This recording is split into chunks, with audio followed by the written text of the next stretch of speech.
Welcome into another episode of Odd Man Rush. Hope you're having a great week. I'm Will Highland, Kyle Diezel with me. Happy to be back previewing another season. I believe this is our third official NHL preview show, but back when we did the old show, we also did one, so maybe it's our fourth. Either way, happy to be doing it again. Happy to have another season. Hopefully, it will be a better season for both my Bruins and his Devils. And that's where we're going to spend a lot of time tonight previewing the Eastern Conference. That's going to be our full agenda, and we're going to split it up the same way we did in 2023. Because unlike in 2024, I'm not going on vacation the first week of the season, so we're gonna have a little bit of time to spread this out and do it right. So, Kyle, before we get started, how are you? And can I get a weather report? I'm doing well. Just starting travel season for work here, so a little bit hectic craziness going on here, jumping around between Mass and Connecticut. But unfortunately, it's raining out.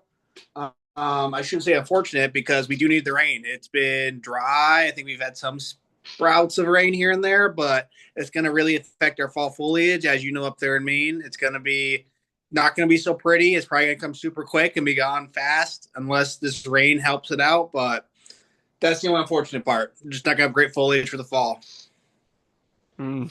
Speak for yourself in fake New England. Up here in the northern three, I was driving up to central Maine today, up I-95 to Bangor and in Orono, and I saw a lot of foliage. So speak for yourself down there in Metro Boston. Foliage is out up here, so for all you leaf peepers who, want something to do, come to Maine. All right, that was my tourism plug. Kyle, we've we've spent, I think, 3 years doing this pod, or 3 seasons doing this pod, or something like that, like I said. And each year we we cover the off season, and then we get into the summer. We do a fun show like we did last time where we talked about what we thought would be a good Olympic team. And then we get to the start of the season, and suddenly we have to start making predictions and decisions about who we think is going to make the playoffs. And, we've done this for the NFL, you and me with Cam before. We've done this for other NHL seasons, as I've said. What's the hardest part when we do these shows? Like before we start, obviously we're not experts. Neither one of us played in the NHL. Neither one of us coached in the NHL.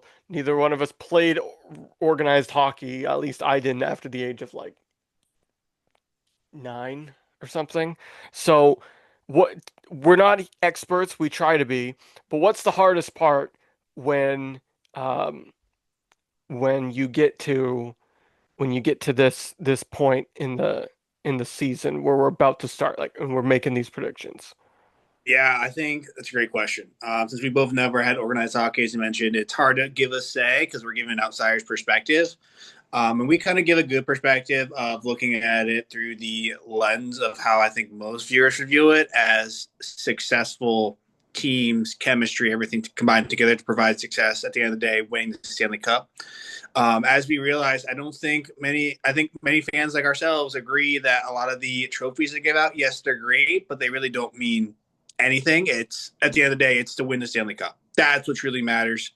And we really take a good emphasis at looking at it, especially as looking at the Eastern Conference team, since we get to spend more time seeing them play.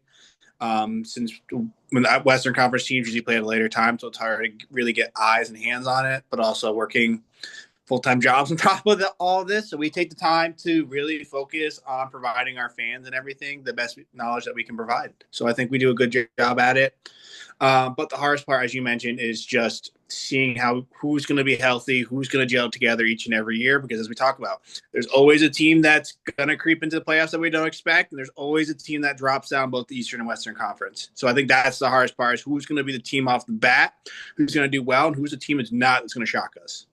Right, and unlike the NFL and Major League Baseball, which we follow closely, you Mm-hmm. know. in Major League Baseball, 6 out of the 15 make the postseason. That's in each league. That's less than half. In the National Football League, 7 out of the 16, again, less than half.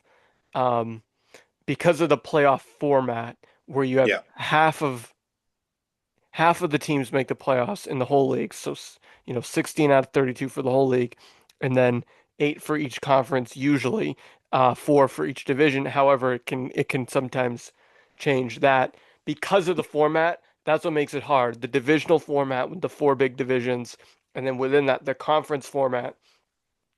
To me, that's the hardest part about coming up with predictions is every year you can look at a team, like for instance, the Tampa Bay Lightning, who went to 3 straight Stanley Cups several years ago and won 2 out of them. You can look at them and say, I think they're still a really good team. One of the best goalies in the world, Hmm. one of the best defensemen in the world, a really strong forward group with Braden Point and Nikita Kucherov, etc. And you can still wonder and be like, well, I mean, they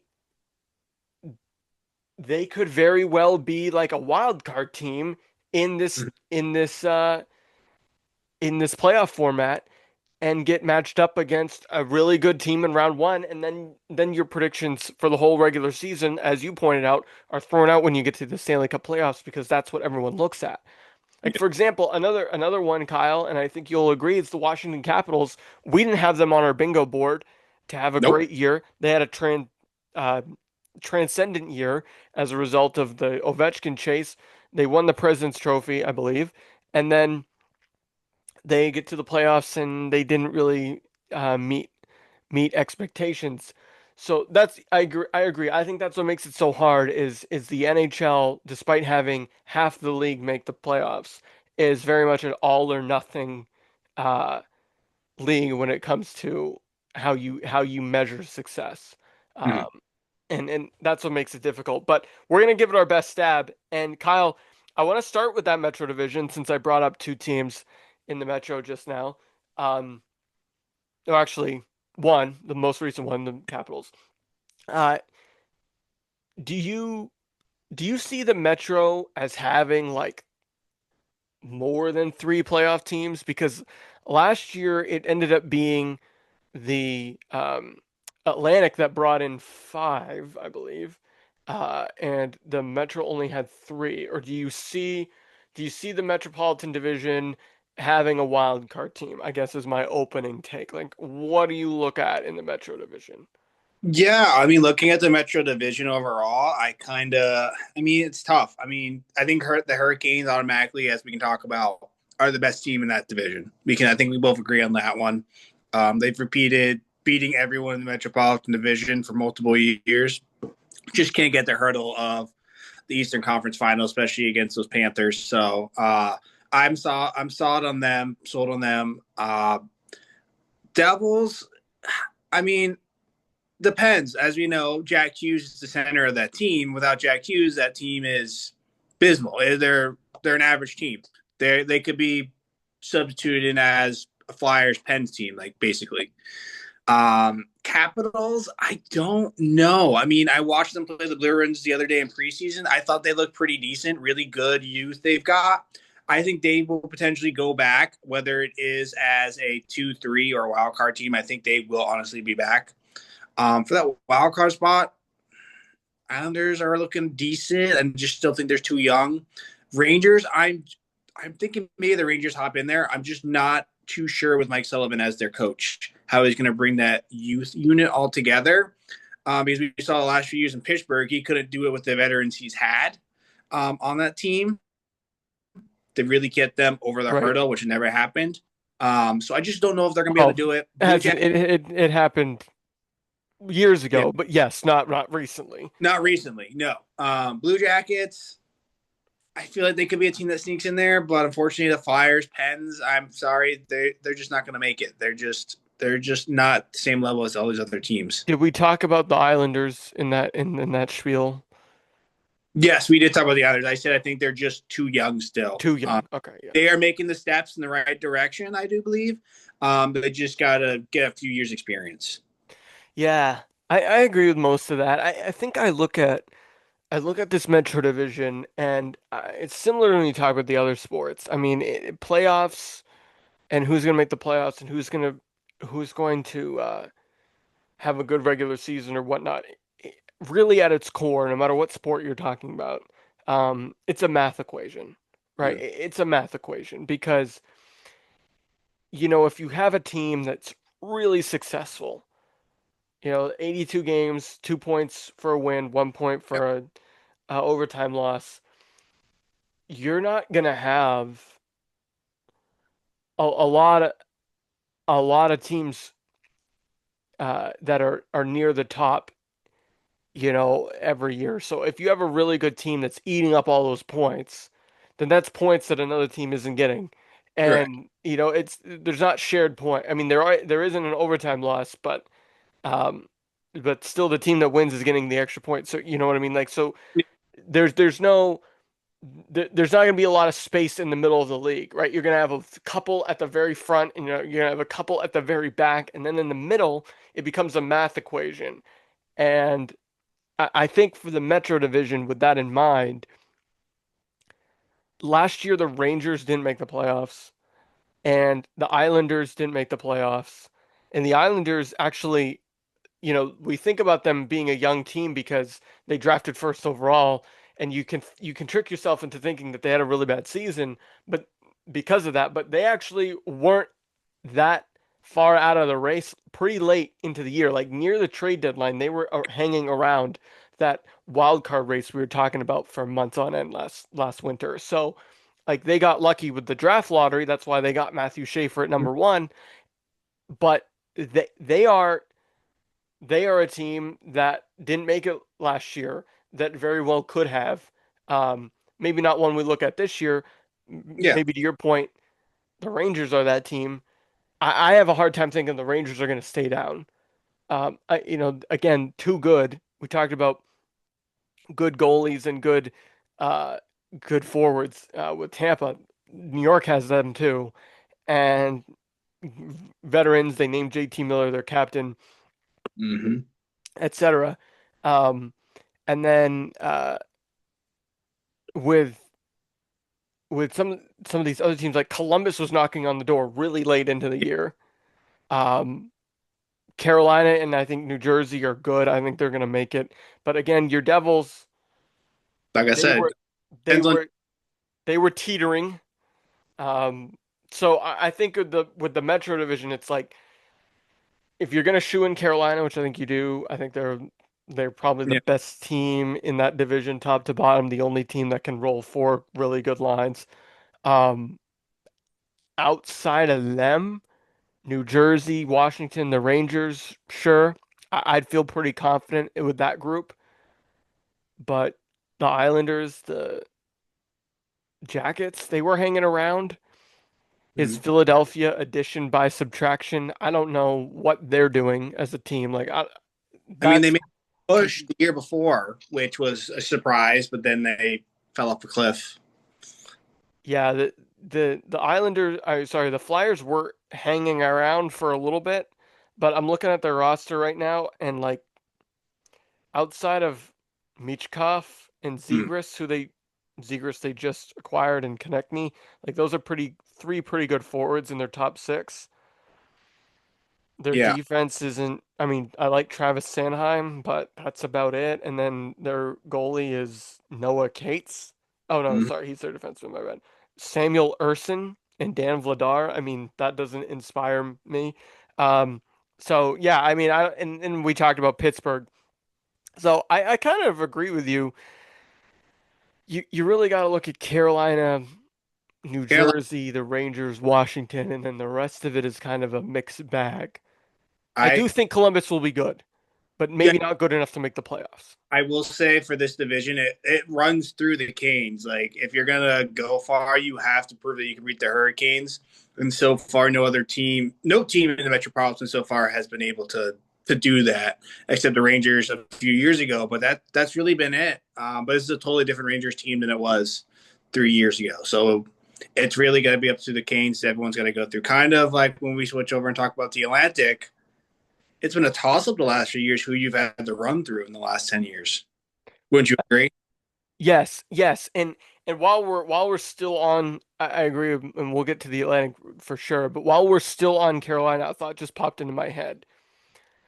I'm sorry for crossing sports here, but I think this is a good analogy. And the reason why I want to stay on the topic, Mhm. the Buffalo Bills are a really good team. They're really good. They've got a really good quarterback. They've got a decent head coach. They've won the division a bunch of times. And the one thing they can't do is beat the Chiefs. And so no matter what they do this year, until they can beat the Chiefs or the Ravens in a postseason game and get to a Super Bowl, nothing else they do matters. And Mhm. that's kind of how I feel about the Carolina Hurricanes. A great team that it's nothing to sneeze at, the amount of playoff series wins that they've had over the last several years. But when you get to the playoffs, as they do every May, and by Memorial Day, you see them in the same position, you start to wonder, are they ever going to get over the hump? Whether it was either one of the Florida teams or anybody else in the Eastern Conference, they've gotten just far enough. And I think it's kind of like another analogy I'll give out is, speaking from my lived experience, knowing people, you get, there's these people and they're dating for years and years and years. And finally you're like, are you going to get married or not? Like, and that's kind of how I feel about the Carolina Hurricanes. It's like, Mhm. hey, are you guys going to make a Stanley Cup final or not? Because it's been, with all due respect, in all of my analogies, it's been too long for the Buffalo Bills and it's been too long for the Yeah. Carolina Hurricanes. So that's the analogy I use with them. Really good team. I love. They've got four lines. They've got a really good defense still. They had a lot of cap space. There were rumors about them acquiring Kaprizov. I don't know about that rumor. Um, but yeah, what do you think about that analogy? Do you think that's a Nope. good analogy for the Carolina Hurricanes? I would totally agree with that. I agree with that 100%. They're a team that gets there, just can't figure out single Buffalo. They can't figure out how to beat that other team. Currently, it is the Florida Panthers, so they don't know how to move forward, or basically move forward past. I mean, they've got the team all the way around, but the issue we always keep addressing, and still, in our opinion, still has not been addressed, is the goaltending. Yeah. And I think that has always been the kryptonite. I mean, yes, they have probably the 1-2 top defenses in the league.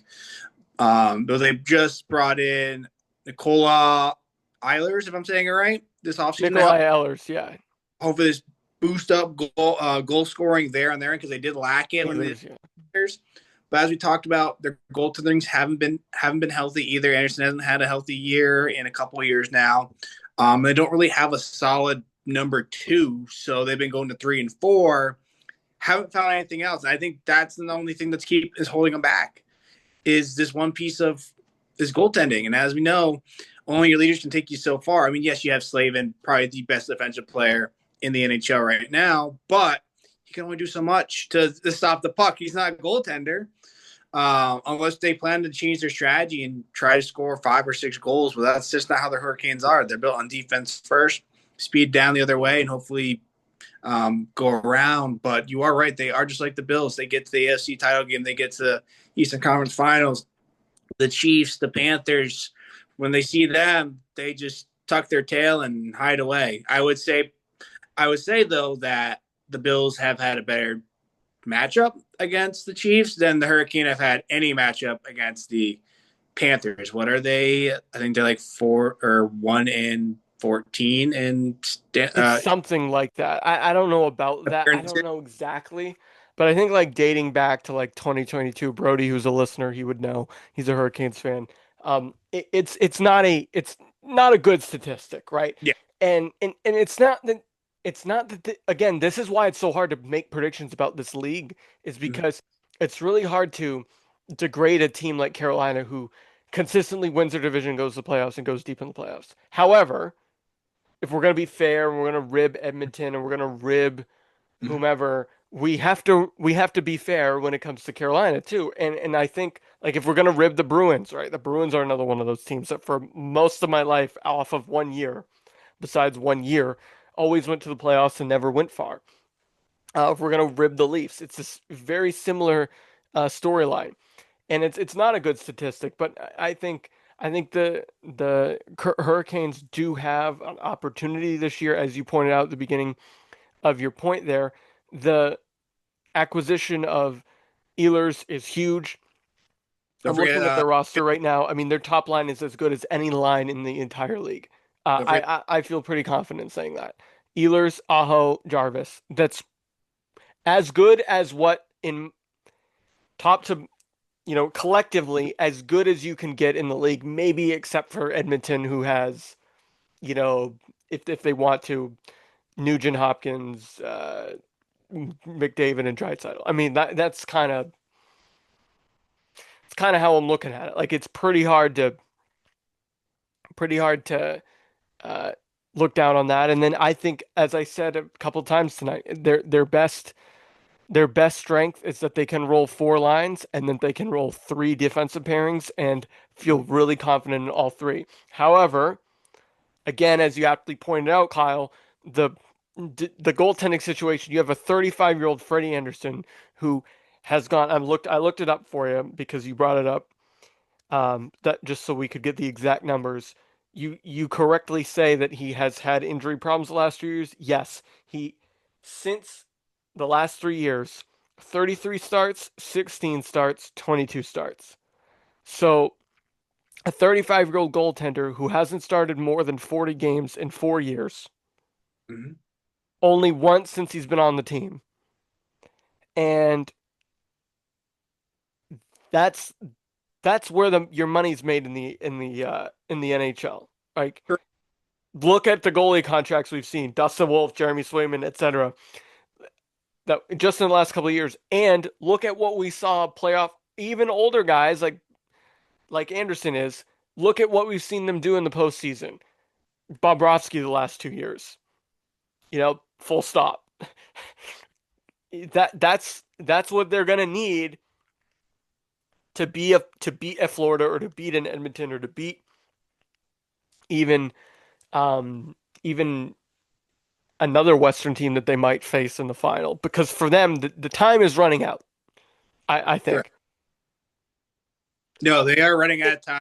Players they're don't. still going to be good. They have a good roster, but I mean the Correct. time is running out with their fan base for patience, I think.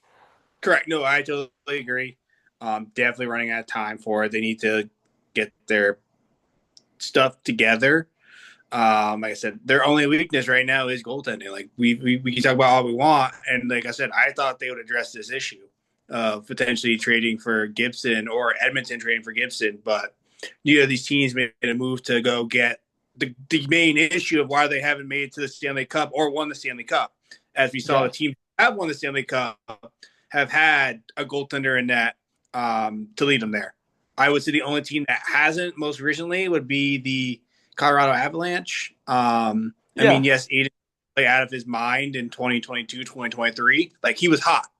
Carolina and Edmonton haven't had a goaltender that's been hot. Period. Yeah. So Definitely. Definitely. And speaking of teams that got to get their stuff together, let's switch over to the Atlantic Division and let's talk about our favorite team in the entire NHL, the Toronto Maple Leafs. All right. I asked you addition by subtraction when we got to Philadelphia earlier. Is it addition by subtraction with the Toronto Maple Leafs and Mitch Marner, or is that naive? that's naive. It's Maple Leafs are still going to be the Maple Leafs. Austin Matthews is going to be his normal self. Period. Meaning he's going to be fantastic in the regular season, and then like you said in the playoffs. The stats prove the same truth that he just does not show up in clutch time. Hence why we do agree that for the Olympics, it's going to be interesting to see where he's fitted, whether it's line 1, 2, or 3, and who he's paired with. But for the Maple Leafs, I just see them repeating the same cycle. Yes, they have changed their coach. Yes, they have changed things on the office. But I think the main issue is they need to change their players. I think it's time for my They opinion. did. I mean, to their credit, they blew up the core four. They did brew up the car four, but I Well, they don't. let it blow up. They didn't try and salvage it. I honestly don't think it was Mitch Marner's. It was not Mitch Marner. I don't think it's. Hmm. I think I, I think like I don't mean to cut you off, but I think we're in agreement on most of that. I think, and I think you'll agree with this. Mitch Marner, when he was in the Four Nations with guys that knew how to win, like McKinnon and Crosby, mhm. he looked like a different player in a big game. So going off of that, does that make you feel like maybe Austin Matthews isn't that guy who can Right. carry ice to the next level of here's how we win? Austin Matthews isn't going to be. It's so hard because he's such a talented guy, but he is the common denominator, in my opinion, with the Maple Leafs in their struggles in the postseason and what have you. He is the common denominator. Because if you look at the Mitch Marner production, I think it's really touch and go. And so I think a lot of people can craft narratives around these players or around Tavares or around Nylander. But I think the common denominator is probably Matthews. But again, he's one of the faces of the league. And he's playing in the biggest market in the league. They are going to salvage him. And similarly, like I look at every year that they've crashed out, and for Toronto, it's been something weird happens every time. It's either like, a couple of years ago with the Bruins, it was like suddenly Nylander wasn't playing and nobody knew where he was and what his injury was. They had in that same series, they randomly had a goaltender miss game seven. Uh, if you go back to all these years, there's been random times where Austin Matthews hasn't played because he's hurt or something, or they get blown out randomly at home early. Or if you look at that Florida series, they had Florida on the ropes last year. Like, I think they played Florida better than anyone else did, and Yeah, and yet they couldn't get the job done. So again, the hard thing about the league is that it's really hard to make opinions early on because we know it's a zero-sum game, especially for a team like Carolina or now Toronto. I guess my question for you about the Leafs is, do you like their roster currently, even like except for the players that we've talked about? Because I think it's as weak of a Leafs roster as I've seen in probably 5 or 6 years. I am concerned a bit. It's a team that's always been heavy on the front two lines, but also as we talked about before, goaltending has never been there for this team.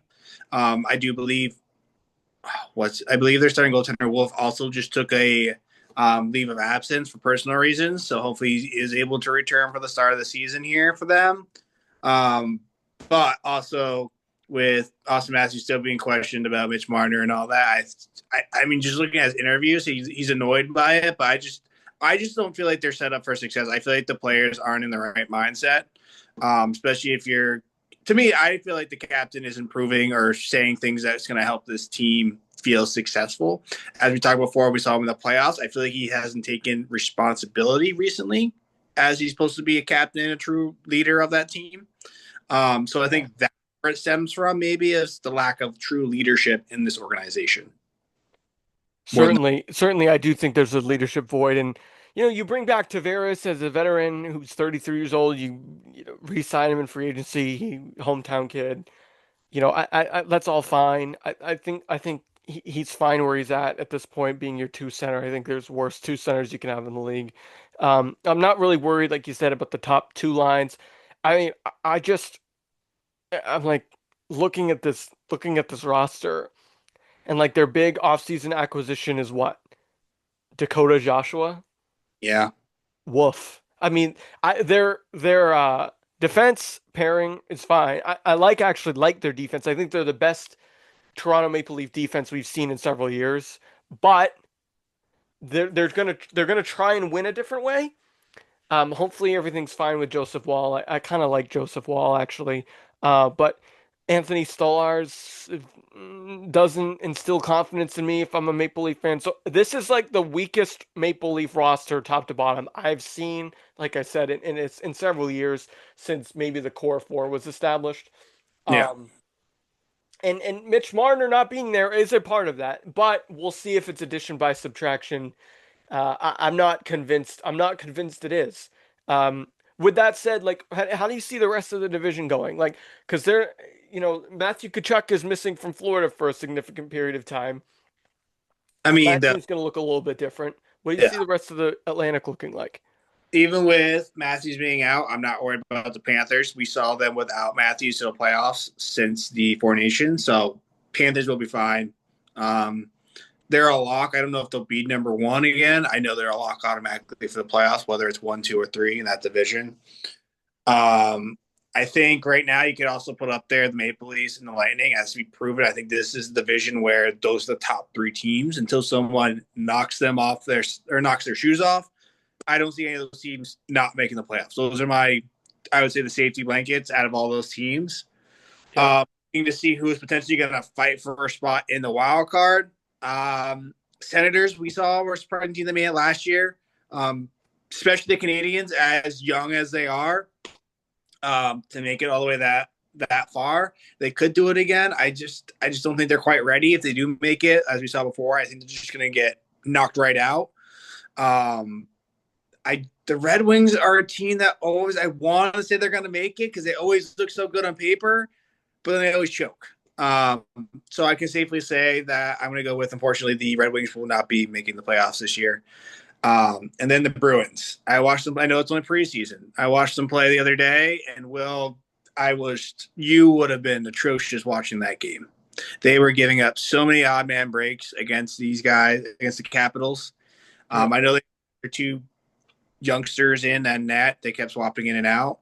To allow 5 goals in the first basically 25, 30 minutes of the game, like, you can't be doing that. I mean, Yeah. Hey, try I'm sorry. It's preseason, Kyle. It's preseason.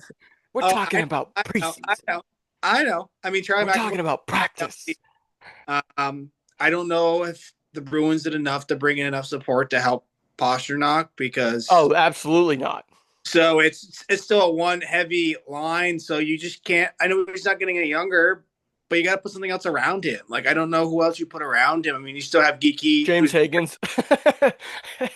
I think Geeky is a great pairing with oh gosh, Pasta, and then Pavel Zacha, yeah. Dacko there. I think that's a great line. But they've had Outside, Zacha playing on the third line in practice. So I'm not sure what they're doing. I'm not sure what Marco Sturm is doing there. But sorry, continue. outside of that, I don't know who scares me on that team. Like, to be honest, who am I scared of that's going to put the puck in besides Pasta? I'd rather put 2 guys on him and leave a extra guy open. If you want me to be real here, just how they play Well, that. okay. I know we can talk about the Bruins right now, or like you can tell me what you think about Montreal and Buffalo. Okay, Um, yeah. Sorry. Buffalo. Well, I mean, Buffalo. I feel like they're in the same constant cycle of you have these great young talent you bring in who become superstars, and you're like, we don't want you anymore. You can go to Vegas. You can go to Florida. Like, they have yeah. all these talented players who have won Stanley Cups and just don't know how to develop them. How longer do you think until Tage Thompson gets a little there? If I was Tage Thompson, I'd be looking now. I would be. Yeah, I'd call my agent like today. I would have said, like, as soon as they traded what's his name to the Dylan Cousins, yeah. Dylan Cousins, I was like, hey, we need to get out of here. Like, this is an organization that's just set ourselves up to be unsuccessful. I think it might be the most unsuccessful franchise in the last, like, consistently unsuccessful franchise in the last 10 years. From what they have, like I said, they bring Oh, in great. clearly, easily the worst team in the entire NHL over the last decade. And, Easily. Like all in one. and then going to the 2 Canadian teams remaining, the Senators and the Canes, as I said, I think the Senators are going to be fine again. I think they're a team that can solidly make it again. Goaltending is a little bit of their issues. They didn't play the best, but I still think they'll be okay to make the playoffs. I think they might be the one wild card team I would be most safe with making it this year. On the Eastern Conference side, Canadians, like I said, I'm concerned. I don't know if they're going to get hot or if they're going to be cold. I don't know if Cole is going to play the same way he did last year and just get super hot. So if he's hot again this year, potentially they can make it. But if he's cold, I don't see that team making it far. Yeah, well, I think last year they also benefited from Pat Line being injected Yeah, into the team, and like correct. that was a jolt for them. Um, yeah, I'm not really sure what to make of the Montreal Canadiens. I agree largely with what you said about the rest of the division. Um, yeah, I like Toronto. I think weakest version of the Leafs we've seen in a while. However, still I think safely a playoff team. Yeah, Florida, despite the Kachuk injury, safely a playoff team unless something drastic happens. correct. And the same. Similarly, Tampa Bay, we talked about them at the very beginning of the show, safely a playoff team in my opinion. It's gonna and it's in this Eastern Conference playoff race is going to be a gauntlet just like it was last year. Not in that Correct. all these teams are going to be good, because I don't think you're going to have the bottoming out like you had in 2022-23 Yeah, where there were some teams in the East that were brutal. Like not just the Sabres and Canadians, but you had like the Jackets were bad that year. Um, you had the oh gosh, you had a bunch. The Flyers were bad that year. You had a bunch of teams that were bad that made everyone else really good. You the Bruins. Okay. You asked who scares you other than Pasternak, and you aptly said nobody. I agree. However, however, I think there's a little bit of a premature funeral being put on the Bruins, and here's why. Um, the Boston Bruins are not going to be the team that we saw 3 years ago or 2 years ago. They're not going to no, be a team that gets off to a 15-2 start or something and is, easily in the playoffs and can kind of coast the rest of the year. They're going to have to fight tooth and nail for every game because they don't have a lot of scoring. But one thing I do think the Bruins will benefit from this year is they they have a roster of capable NHL guys, and they also have young players. All I've heard since I started covering the Bruins in depth is they don't have any young players. The Bruins have young players. So I'm okay with a year in which they're meddling. I don't think they should be drafting in the top five again.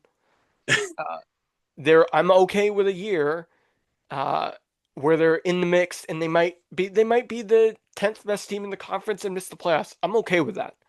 yeah. I think people are having a little bit of an early funeral for the Bruins because of the scoring issue, which is a huge issue. And the other day, I think it was either Sweeney or Neely said we're going to have to score by committee. What that means to me is nobody but Pasternak is going to score. That's what that means. Translation: we're going to struggle to score. Well, does that mean you would transition, or you would like them to see kind of take an approach like the Hurricanes, focus heavily more on defense, create opportunities off those defensive Well, that's plays? what I And wanted them to do last year, and then their defense was really bad last year, and they lost last year. They lost, I believe, McAvoy after the Four Nations, yep, and Lindholm. He didn't play basically from December onward. correct. So that was the other thing I was going to get to, is the difference with the Bruins this year is they do have capable defensive players who hopefully will stay healthy. And Swayman's all McAvoy and Lindholm not being healthy sunk them last year. The third thing I'll point out, and then jump in, Kyle, yeah, is statistically, it would be very hard to expect Swayman to be as bad as he was last year, considering for most of his career, the 2 or 3 years before that, he was better. Now, again, he has to carry a little bit more of the load now, yeah, but the Bruins didn't trade. Um, what's his name there? The Corpusalo. yes, They held on to him, and the reason they held on to him is maybe to put some pressure on Swayman when he needs it, or maybe takes it a little bit off. And we saw how good Swayman did when he carried the load at the World Championships. correct. So I think those three factors, number one being that They have young players that they can mix in. They have veterans that they can mix in. Number two being that their defense is hopefully going to stay healthy. And number three being that their goaltenders are hopefully going to be better. I don't think that they're going to be a lottery team. Okay, I think people are getting a little bit ahead of themselves. Are they going to be good? Maybe not. Are they going to be a team that's a playoff shoo-in? No. But I think people need to relax with the rhetoric on the Bruins. But go ahead, stop me before I Yeah. go off a cliff. I mean, I think we also Swayman's contract negotiation is over with now. It's in the past. We're on to a fresh new year. You put that behind him. But I do think everyone in the Atlantic Division that we have just mentioned, outside the Leafs, the Panthers, and the Lightning, are all fighting for a wild card spot. They are not, in our agree, disagree or not, they are fighting for a wild card spot. They are not fighting for a 1, 2, or 3 spot. They are fighting to play a wild card spot. I Would you agree. agree? Yeah, I think the only team in the Atlantic Division that I don't see making the playoffs or having a chance to would be the Sabres. I think everyone else in the division has an opportunity to make the playoffs or to be in the mix. And when I say in the mix, everyone freaks out because they're like, well, what do you mean in the mix? I mean, like going into the final weeks, they're only, six or less points out. Yeah. That's Yes. what I mean. Agreed. I agree with that 100%. Like I said, we could have another two teams in the Atlantic make the playoffs as wild card spots. But that might be, besides most of the Western Conference, those are, at least in the Eastern Conference, those are there's solid four teams I could say will make the playoffs. Yeah. Yeah, I think the Eastern Conference is very wide open in the middle. Yes. I think there's like three or four, like you said, at the top, and then there's probably like 10 in the middle, and then there's like two at the very bottom. Yeah. Maybe there's seven or eight in the middle, and maybe four at the bottom. It's kind of what I'm looking at. And one last note on the Bruins, just because we've been talking about them. I've heard a lot of people say that, oh, well, I'm not sure. Like Morgan Geekie had a ton of goals last year. I think he had more goals in the second half than Matthews did, right? Um, that can't happen again. And to that I say, yes, it probably won't happen again. However, if you're going to use that argument, the law of averages argument, to say that it's probably he's gonna revert back to the mean. Well, if that's true, then the point production that Elias Lindholm didn't have, or that uh, Pavel Zacha didn't have, or that uh, you're hoping Swayman gets back to his average. If you're going to use the argument and say, well, Morgan Geekie's not going to have that good of a year. Okay. Well, then is somebody else going to have as bad of a year? Because if everyone reverts back and has just a normal year, the Bruins will knock on the door in the playoffs. I agree. I agree. Like Hampus Lindholm, hopefully he plays more than like 15 games or whatever it was. So like that's where I'm at. And to be fair, that goes with every team. True. That goes with Seth Jones and the Panthers. Like Seth Jones had a great second half for the Panthers. Does he have to be as good as he was in the playoffs for them to be good this year? No.